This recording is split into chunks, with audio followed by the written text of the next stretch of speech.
So if you want to change the world, start off by making your bed. If you make bed every morning, you will have accomplished the first task of the day. It will give you a small sense of pride, and it will encourage you to do another task, and another, and another. And by the end of the day, that one task completed will have turned into many tasks completed. Making your bed will also reinforce the fact that the little things in life matter. If you can't do the little things right, you'll never be able to do the big things right. And if by chance you have a miserable day, you will come home to a bed that is made, that you made. And a made bed gives you encouragement that tomorrow will be better. To pass SEAL training, there are a series of long swims that must be completed. One is the night swim. Before the swim, the instructors joyfully brief the students on all the species of sharks that inhabit the waters off San Clemente. They assure you, however, that no student has ever been eaten by a shark, at least not that they can remember. But you are also taught that if a shark begins to circle your position, stand your ground. Do not swim away. Do not act afraid. And if the shark, hungry for a midnight snack, darts towards you, then summons up all your strength and punch him in the snout, and he will turn and swim away. There are a lot of sharks in the world. If you hope to complete the swim, you will have to deal with them. So if you want to change the world, don't back down from the sharks.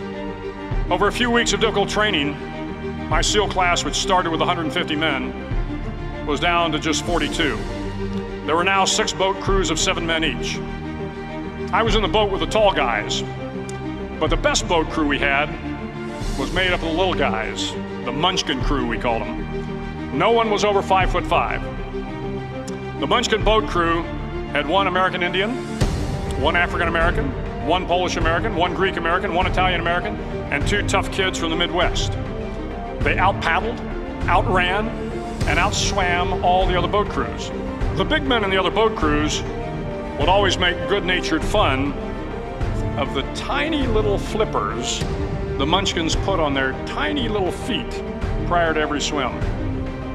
But somehow these little guys from every corner of the nation and the world always had the last laugh, swimming faster than everyone and reaching the shore long before the rest of us.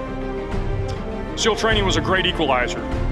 Nothing mattered but your will to succeed, not your color, not your ethnic background, not your education, not your social status.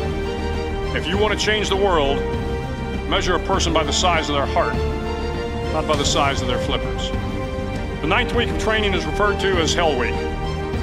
It is 6 days of no sleep, constant physical and mental harassment, and 1 special day at the Mud Flats.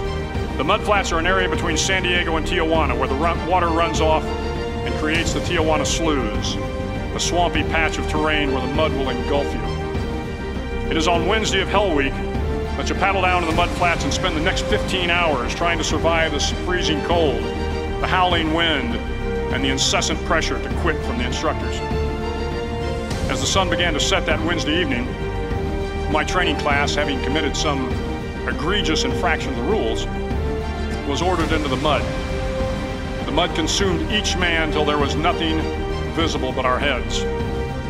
The instructors told us we could leave the mud if only 5 men would quit.